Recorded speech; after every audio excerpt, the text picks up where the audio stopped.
Hello everyone. इस video में हम टाइप्स ऑफ परसेप्शन के बारे में डिटेल में स्टडी करने वाले हैं। परसेप्शन, जिसे आप प्रत्यक्ष प्रमाण भी बोलते हैं। प्रीवियस वीडियो में हमने प्रत्यक्ष प्रमाण से रिलेटेड सारे इंफॉर्मेशन को डिटेल में स्टडी किया था। उसमें हमने देखा था कि प्रत्यक्ष प्रमाण से हमें जो भी नॉलेज प्राप्त होता है वो नॉलेज त्रुटि रहित होता है, यानी नॉन एरोनियस कॉग्निशन होता है। इसका एकमात्र रीजन क्या था कि प्रत्यक्ष प्रमाण के केस में जब हम किसी ऑब्जेक्ट के बारे में नॉलेज गेन करते हैं तो वो नॉलेज हमारे सेंस ऑर्गन द्वारा निकाला जाता है, जिसमें आप 5 तरह के सेंस ऑर्गन का यूज करते हैं: आईज, नोज, ईयर, टंग और स्किन का। और इस सेंस ऑर्गन को रेगुलेट कौन करता है, यानी इसे फंक्शनैलिटी कौन प्रोवाइड करवाता है? हमारा मनास। मनास करने का मतलब मन, बुद्धि। क्लियर है? बस ये सेंस ऑर्गन और इस मनास पे परसेप्शन को 2 पार्ट में डिवाइड किया गया है, जिसमें से पहला है ऑर्डिनरी परसेप्शन और दूसरा मनास पे बेस्ड हमारे पास होता है एक्स्ट्रा ऑर्डिनरी परसेप्शन। क्लियर है? ऑल्दो ऑर्डिनरी परसेप्शन में मनास का यूज है, लेकिन जो एक्स्ट्रा ऑर्डिनरी परसेप्शन है ये वाला पार्ट, इसमें मनास का यूज ज्यादा है। क्लियर है? अब हम ऑर्डिनरी परसेप्शन को डिटेल में समझते हैं। क्योंकि ऑर्डिनरी परसेप्शन के केस में हमारे पास जो सेंस ऑर्गन है आईज, नोज, ईयर और टंग्स का डायरेक्टली यूज होता है, और ये जो सेंस ऑर्गन है हमारे शरीर का एक्सटर्नल पार्ट है, जबकि मनास हमारे शरीर का इंटरनल पार्ट होता है। इसी बेस पे ऑर्डिनरी परसेप्शन को आप एक्सटर्नल, ये चीज थोड़ा ध्यान से देखना कि इसे आप एक्सटर्नल परसेप्शन भी बोल सकते हैं। रीजन क्या था कि इसके लिए हम एक्सटर्नल सेंस ऑर्गन का यूज करते हैं। क्लियर है? पहला पॉइंट आपके पास ये हो गया कि आप बोल सकते हैं कि ऑर्डिनरी परसेप्शन को आप एक्सटर्नल परसेप्शन भी बोल सकते हैं। अब बात करें ऑर्डिनरी परसेप्शन क्या होता है, इसके बारे में समझिएगा। ऑर्डिनरी परसेप्शन कहता है कि इस केस में किसी ऑब्जेक्ट के बारे में अगर आप नॉलेज प्राप्त करना चाहते हैं, इसके लिए आपके जो सेंस ऑर्गन है, जितने भी सेंस ऑर्गन है, इसका ऑब्जेक्ट के साथ डायरेक्टली कॉन्टेक्ट होना कंपलसरी है। मैं रिपीट कर रहा हूं कि ऑर्डिनरी परसेप्शन के केस में अगर किसी ऑब्जेक्ट के रिगार्डिंग आप कोई नॉलेज गेन करना चाहते हैं तो इस केस में हमारे जो सेंस ऑर्गन है ये 5, आईज, नोज, ईयर, टंग और स्किन, तो इसका ऑब्जेक्ट के साथ डायरेक्टली कांटेक्ट होना कंपलसरी होता है। इसी वजह से ऑर्डिनरी पर्सन को लौकिक भी बोला जाता है। लौकिक कहने का मतलब कि जो स्लोप में जो सामने है ऑब्जेक्ट, उसको देखकर, महसूस कर, एज्यूम करके जो आप नॉलेज निकालते हैं उसी को आप लौकिक बोला जाता है। क्लियर हो गया? अब आइए, पहली बात हमने ये देखा कि ऑर्डिनरी परसेप्शन के केस में ऑब्जेक्ट और सेंस का कांटेक्ट होना डायरेक्टली होना कंपलसरी होता है। इसी बेस पे ऑर्डिनरी परसेप्शन को हमारे सिलेबस में 3 पार्ट में डिवाइड किया गया है। पहला है इनडिटरमिनेट परसेप्शन, जिसे आप निर्विकल्प भी कहते हैं। दूसरा होता है हमारे पास डिटरमिनेट परसेप्शन, जिसे आप सविकल्प बोला जाता है। तीसरा होता है रिकॉग्निशन, जिसे आप प्रतिवंजना कहते हैं। अब इन तीनों के बारे में हम डिटेल में समझते हैं। पहला देखिएगा, पहला हमारे पास इनडिटरमिनेट परसेप्शन, और जिसे निर्विकल्प बोला जाता है। अब ये क्या कहता है, पहले हम इसके डिफिनेशन को समझते हैं। डिफिनेशन कहता है कि the perception process without knowing the functionality and the dimension of an object. अब फंक्शन, इसके डिफिनेशन से आपको बातें समझ में नहीं आएंगी, इसे हम अपने तरीके से समझते हैं। देखना, इनडिटरमिनेट परसेप्शन हम तब इस्तेमाल करते हैं जब आप किसी ऑब्जेक्ट को देखकर उसके बारे में कोई नॉलेज ज्ञान करते हैं विदाउट उसके पर्सनैलिटी या फिर डायमेंशन को चेक किए बगैर। फॉर एग्जाम्पल कि आप कहीं मार्केट में निकलते हैं, आपने कहीं एक नई मॉडल की बाइक देखी, बाइक देखने के साथ ही आप बोलते हैं कि भाई ये बाइक तो मार्केट में नहीं आई है, इसकी इतनी कीमत हो सकती है, ये बाइक तो अभी न्यू जनरेशन का बाइक है। यानी बाइक की फंक्शनैलिटी क्या है कि कितने स्टॉक का है, कितना माइलेज है, क्या टॉप स्पीड है, ये सी चीज जानने के बगैर, यानी विदाउट फंक्शनैलिटी कहने का मतलब यही है कि, और डायमेंशन कहने का मतलब उसका वेट कितना है, लेंथ कितना है, हाइट कितना है, ये सब जाने बगैर अगर आप उस ऑब्जेक्ट के बारे में कुछ दूसरा नॉलेज निकालते हैं, जैसे कि आप बोलते हैं कि ये न्यू जनरेशन की बाइक है, ये इतनी महंगी हो सकती हैं, ये हमारे इस कंपनी की बाइक हो सकती हैं, तो इस तरह के टर्म्स को निकालना इनडिटरमिनेट परसेप्शन कहलाता है। और इसी रीजन के कारण इसे फर्स्ट मोमेंट ऑफ परसेप्शन कहा जाता है, या फिर इसी को आप प्राइमरी परसेप्शन भी बोल सकते हैं। याद रखना, प्राइमरी। Primary perception. रीजन क्या है कि इस केस में हम ऑब्जेक्ट के बारे में कोई फंक्शनैलिटी जानने की कोशिश नहीं करते। हम सीधे ऑब्जेक्ट को देखते हैं कि वाह क्या बाइक है, कितनी सुंदर बाइक है, कितना अच्छा बाइक है, न्यू जनरेशन की बाइक है। तो इस तरह के जब हम ज्ञान निकालते हैं उसी को इनडिटरमिनेट कहते हैं। ऑल्दो इसके नाम से ही पता है इनडिटरमिनेट यानी बगैर डिटरमाइन किए हुए, किसे, उसके फंक्शनैलिटी को और डायमेंशन को। अब बात समझ में आ गई कि इनडिटरमिनेट परसेप्शन होता क्या है, जिसे आप निर्विकल्प कहते हैं। अब आइए, इसी का अपोजिट केस होता है जिसे आप डिटरमिनेट परसेप्शन कहते हैं। अब ये क्या कहता है, ये इसका अपोजिट कहता है। आपने बाइक देखी तो आपने बता दिया ये न्यू जनरेशन की बाइक है, ये इतना अच्छा बाइक है। इस तरह की चीज़ों को देखना इनडिटरमिनेट परसेप्शन है। लेकिन जब उसी बाइक को आप चला कर देखते हैं, उसके स्टॉक को समझते हैं कि ये 4 स्टेप है, इसकी टॉप अप स्पीड ये है, इसका लेंथ ये है, ये डायमेंशन इतना है। तो इस तरह के ज्ञान, यानी जब आप उसकी फंक्शनैलिटी और डायमेंशन को चेक करके कोई नॉलेज गेन करते हैं, उसी को डिटरमिनेट परसेप्शन कहते हैं। बात समझ में आ गया? उसी को मैंने यहाँ लिखा है, the perception process through the functionality and dimension of an object. यानी उस किसी भी ऑब्जेक्ट की उसकी फंक्शनैलिटी क्या है, उसका डायमेंशन क्या है, रूप, रंग, आकार, कलर, इसके बेस पे जब आप कोई नॉलेज देते हैं उसी को डिटरमिनेट परसेप्शन बोला जाता है। बात समझ में आ गया? तो इन दोनों के लिए अभी जस्ट मैंने कहा कि ऑर्डिनरी परसेप्शन में हमारे पास सेंस ऑर्गन का ऑब्जेक्ट के साथ कांटेक्ट होना कंपलसरी है। तो यहाँ पर भी आप ऑब्जेक्ट को देख रहे हैं, ऑब्जेक्ट को देखा लेकिन उसकी फंक्शनैलिटी को चेक नहीं किया। इस केस में भी ऑब्जेक्ट देखा लेकिन आपने उसकी फंक्शनैलिटी और डायमेंशन को चेक करके नॉलेज प्राप्त किया, इसलिए इसे डिटरमिनेट या फिर सर्विकल्प बोला जाता है। अब आइए, अब हम थर्ड वाले की बात बोले, इसे रिकॉग्निशन या प्रतिबंजना कहते हैं। इसे समझने के लिए हम इस वर्ड को ब्रेक करते हैं। देखिए यहाँ प्रति मतलब होता है हरेक, हरेक के माने प्रति, हरेक उसी को बोलते हैं। और वंजना मतलब होता है, ये एक संस्कृत वर्ड है, यानी संस्कृत वर्ड मतलब हरेक के प्रति पूर्व ज्ञान। वंजना मतलब होता है पूर्व ज्ञान, यानी अगर मैं दोनों को कंबाइन कर दूं, प्रतीक मतलब हरेक, वंजना मतलब उसके रिगार्डिंग पूर्व ज्ञान। यानी किसी ऑब्जेक्ट के रिगार्डिंग आपको पहले से नॉलेज है लेकिन वो अचानक आपके सामने आ जाए तो आपका दिमाग तुरंत काम करता है, अरे ये तो ये ऑब्जेक्ट है। फॉर एग्जाम्पल, आप कहीं मार्केट जाते हैं और एक अचानक से आप किसी व्यक्ति को देखते हैं, आप बोलते हैं कि अरे ये तो राहुल के पापा हैं। यानी आप उसके पापा के प्रति पहले से ही कोई ना कोई नॉलेज रखे हुए हैं और उसके बाद आप उसके बारे में नॉलेज गेन करते हैं कि अरे ये राहुल के पापा हैं।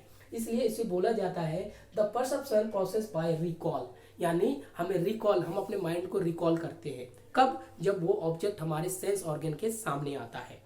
बात समझ में आया? इसलिए इसे रिकॉग्निशन या फिर प्रतिबंजना बोला जाता है। तो ये था आपके पास ऑर्डिनरी परसेप्शन का तीनों पार्ट्स का डिटेल एक्सप्लेनेशन। अब आइए एक्स्ट्रा ऑर्डिनरी परसेप्शन के केस में, इसे देखते हैं जरा। अभी मैंने बताया कि एक्स्ट्रा ऑर्डिनरी परसेप्शन हमारे मनास यानी कि इंटरनल ऑर्गन पे काम करता है, क्योंकि मनास भी हमारे एक तरह का सेंस ऑर्गन है जो कि इंटरनल है। इसलिए मैंने इसे आप इंटरनल परसेप्शन भी बोल सकते हैं।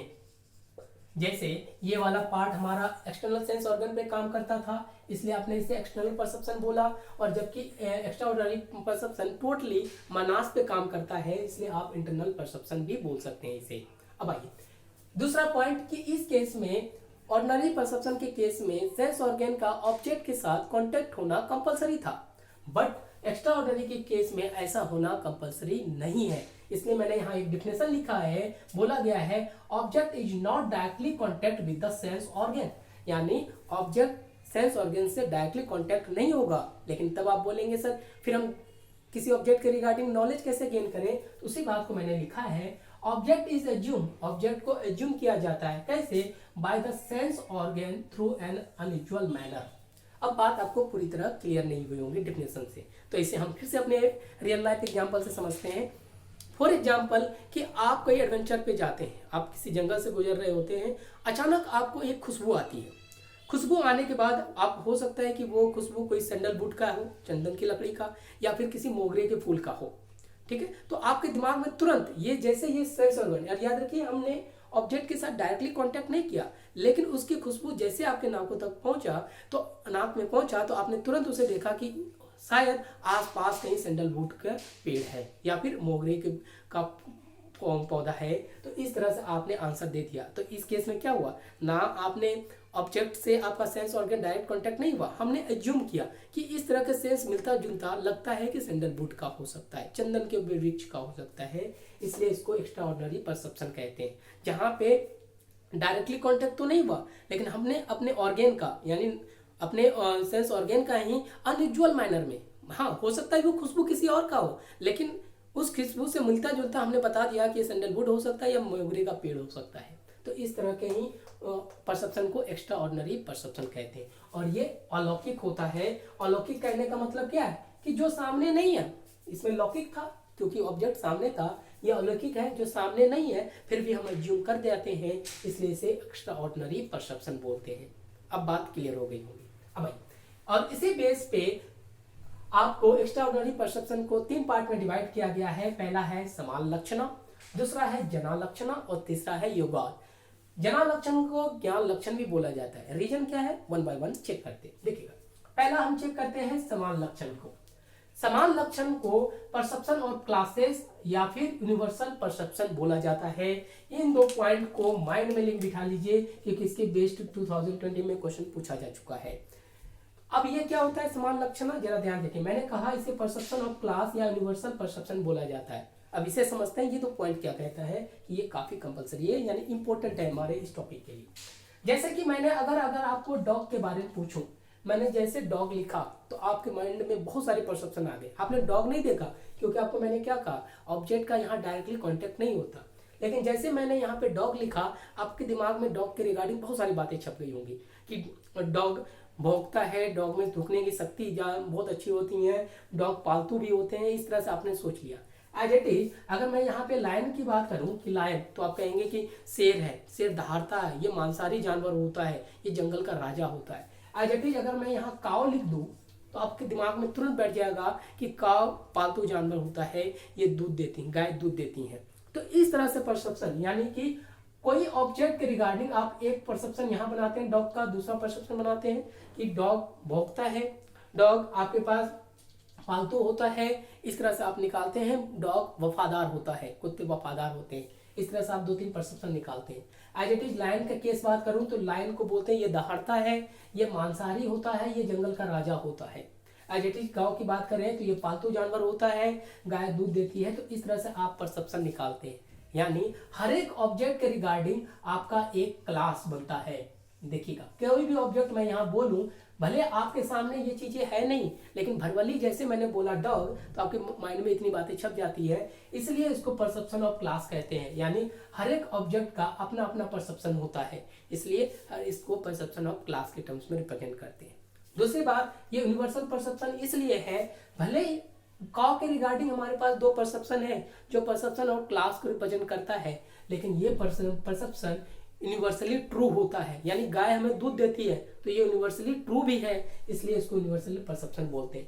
कोई दूसरा जानवर भी दूध देती है, लेकिन यहाँ हमें गाय के बारे में बताया गया तो गाय हमें दूध देती है, तो बिल्कुल दूध देती है, तो इसलिए ये यूनिवर्सल परसेप्शन हो गया।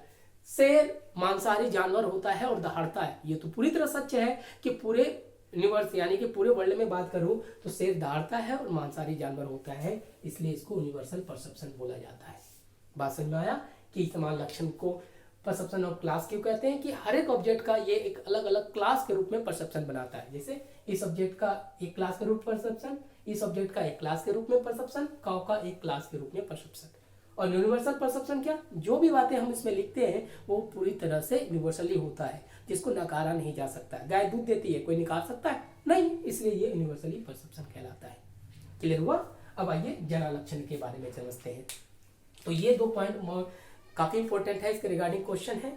आप इसके रिगार्डिंग क्वेश्चन जो मैंने अपने टेलीग्राम चैनल आचार्य एजुकेयर में डाल रखा है, वहां से आप इसे कलेक्ट कर सकते हैं, जो आपके एग्जामिनेशन पॉइंट ऑफ व्यू से काफी इंपॉर्टेंट है। आगे नेक्स्ट हम देख लेते हैं जना लक्षण का। देखना, जना लक्षण को ज्ञान लक्षण भी बोला जाता है। रीजन क्या है, जरा ध्यान से समझिएगा। जना लक्षण और ज्ञान लक्षण का कहने का मतलब क्या है, इसमें हमें किसी ऑब्जेक्ट का पहले नॉलेज होना कंपल्सरी होता है। जैसे इसे कॉम्प्लिकेशन परसेप्शन कहते हैं, इसे समझते हैं जरा जना लक्षण को। बाय द वे मैंने एक वर्ड बोला मार्कर, जैसे मैंने बोल दिया मार्कर, याद रखिए ये चूंकि ये ऑब्जेक्ट कॉन्टेक्ट में नहीं है, मैंने आपको डायरेक्टली बोला कि मार्कर। मार्कर के समझने का मतलब आपका दिमाग तुरंत क्या सोचेगा, तुरंत माइंड में रिकॉल हो जाता है कि मार्कर, आप ये बोल सकते हैं कि बोर्ड में लिखने के काम आता है, इसके काफ़ी तरह कलर मिलते हैं। अब ये भी बोल सकते हैं ये परमानेंट होता है, वेरिएबल होता है। यानी जैसे मैंने आपके सामने एक मार्कर का नाम लिया तो आपने इसके पीछे बहुत सारे नॉलेज गेन कर लिया। तो इसी नॉलेज को ज्ञान लक्षणा कहा जाता है। और ज्ञान लक्षणा इसलिए क्यों, इस मार्कर के रिगार्डिंग आपको कुछ ना कुछ नॉलेज है। लेकिन अगर इसे मैं बोलूं ज्ञान लक्षण के बारे में, क्यों, क्योंकि इस ऑब्जेक्ट के रिगार्डिंग आपको पूर्व ज्ञान होना कंपलसरी है। जैसे मैं कह दूं कि मैं कल मार्केट गया था और मार्कर लेके आया, तो ये बातें पूरी तरह से आपके समझ में आ जाएंगी, क्योंकि मार्कर के रिगार्डिंग आपका नॉलेज ज्ञान है, यानी ज्ञान है तो ये बातें सोच गए। लेकिन अगर मैं आपसे ये बोल दूं कि कल मैं मार्केट गया था, वहां से XYZ ऑब्जेक्ट लेके आया, अब आपका दिमाग कुछ नहीं काम करेगा, आपको ये नहीं समझ में आएगा कि आखिर XYZ ऑब्जेक्ट क्या है। यानी XYZ के रिगार्डिंग आपके पीछे कोई ज्ञान नहीं है। क्लियर हो गई बात? इसलिए इसको बोला जाता है ज्ञान लक्षणा या जना लक्षणा। यानी ऑब्जेक्ट, आप उसी ऑब्जेक्ट के बारे में अपना नॉलेज बता सकते हैं जो पहले है, सिर्फ उसको भरवली आपके सामने आया, मैंने कहा मार्कर तो समझ में आ गया, लेकिन बोला XYZ, लेकिन XYZ के बारे में आप पहले नहीं जानते हैं, इसलिए इस केस में आप उसके बारे में नहीं बता सकते XYZ ऑब्जेक्ट आखिर है क्या। तो जना लक्षणा कहता है कि आपको किसी ऑब्जेक्ट के बारे में पहले से ज्ञान होना कंपलसरी है। मार्कर बोला समझ में आ गया, लेकिन XYZ बोला समझ में नहीं आया, इसलिए इसे कॉम्प्लिकेशन परसेप्शन बोला जाता है। कि जैसे मार्कर के बारे में बोला तो आपका दिमाग तुरंत काम करके बोर्ड के लिखने काम आता है, लेकिन कुछ परसेप्शन ये भी हो सकता है, अरे यार बोर्ड में लिखने के तो और भी ये जैसे चौक है वो भी काम आता है, और भी टर्म्स है जो काम आता है। क्लियर है? तो यहाँ पे थोड़ा सा कॉम्प्लिकेशन हो जाता है, इसलिए इसे कॉम्प्लिकेशन परसेप्शन भी बोला जाता है। आई थिंक बात समझ में आ गई। लेकिन कई लोगों को दिमाग में एक चीजें यहाँ पे थोड़ा सा कंफ्यूजन हो रहा होगा कि सर यहाँ पर भी हम भी ऑब्जेक्ट का रिकॉल ही करते हैं। जैसे मैंने कहा मार्कर, तो हमारा माइंड कहीं ना कहीं रिकॉल हुआ कि मार्कर के रिगार्डिंग हमारा नॉलेज क्या।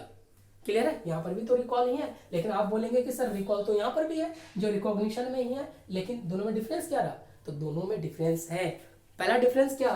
रिकॉग्निशन के केस में ऑब्जेक्ट का सामने होना कंपलसरी है। मैं कह दूं कि आपने इस तरह से मिलता जुलता कोई पेन देखा तो आपने कहा अरे ये तो मार्कर है, तो देखने के बाद रिकॉग्निशन है। लेकिन इस केस में मैं बोल दूं कि कल मैं मार्केट गया तो मार्कर लेके आया, यहाँ पे आपने ऑब्जेक्ट को नहीं देखा, आपके सामने नहीं था, लेकिन जैसे मैंने मार्कर बोला तो आपने उसके रिगार्डिंग रिकॉल किया अपने पुरानी यादों को, और उसके बाद जब आंसर दिया, इसलिए वो जना लक्षणा या फिर ज्ञान लक्षण के टर्म्स में आ गया।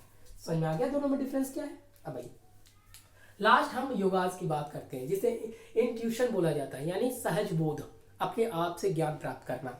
इसका डिफिनेशन की बात करूं तो ये बोलता है the perception process through deep meditation. जरा ध्यान से देखिएगा, योगास के थ्रू किसी ऑब्जेक्ट के बारे में आप प्रेजेंट, पास्ट और फ्यूचर किसी के बारे में भी बता सकते हैं। ये चीजें कब होता है? जब आप काफी मेडिटेशन करते हैं। जैसे कि काफी पहले ऋषि मुनि, जैसे आपने ये काफी पढ़ा होगा जनरल नॉलेज में, महात्मा बुद्ध ने ज्ञान प्राप्त किया कैसे? तो काफी मेडिटेशन के बाद। महावीर जैन ने ज्ञान प्राप्त किया कैसे? काफी मेडिटेशन के बाद। उनके बाद उनके पास कुछ ऐसे ही सेंस ऑर्गन थे जो किसी ऑब्जेक्ट को देखकर, जैसे किसी बच्चे को देखना, एक छोटा बच्चा है तो उसको देख के बारे में देखकर कई लोग उसके पास्ट की बातें बता देते हैं, कोई प्रेजेंट की बता देते हैं, कोई फ्यूचर की बता देते हैं। तो ये चीजें कैसे होता है? ये योगास के कारण। मेडिटेशन, भले वो उस ऑब्जेक्ट यानी कि बच्चे के बारे में पास्ट में क्या रहा होगा ये उसने नहीं देखा, प्रेजेंट में क्या होगा नहीं देखा, लेकिन कुछ ना कुछ उसके लक्षण या फिर कुछ इस तरह के बातें सुनकर, जैसे एक माँ जाती है और बोलती हैं कि सर मेरा बच्चा ऐसे ऐसे हरकतें करता है, तो इस डेप्थ में क्या होता है, जो महर्षि वगैरह जो काफ़ी मेडिटेशन कहते हैं, उस लक्षण की पे ही बेस्ड वो काफ़ी बातें बता देते हैं कि आपके बच्चे का पहला इस तरह से था, अब ये होगा, आगे ये आने वाला होगा। तो ये सारे टर्म्स को योगास के अंदर ही डिफाइन किया जाता है, जो कि काफ़ी डीप मेडिटेशन के बाद ये चीज़ें होती हैं। यानी ऑब्जेक्ट का प्रेजेंट, पास्ट और फ्यूचर के बारे में नॉलेज गेन कराना योगास का काम होता है।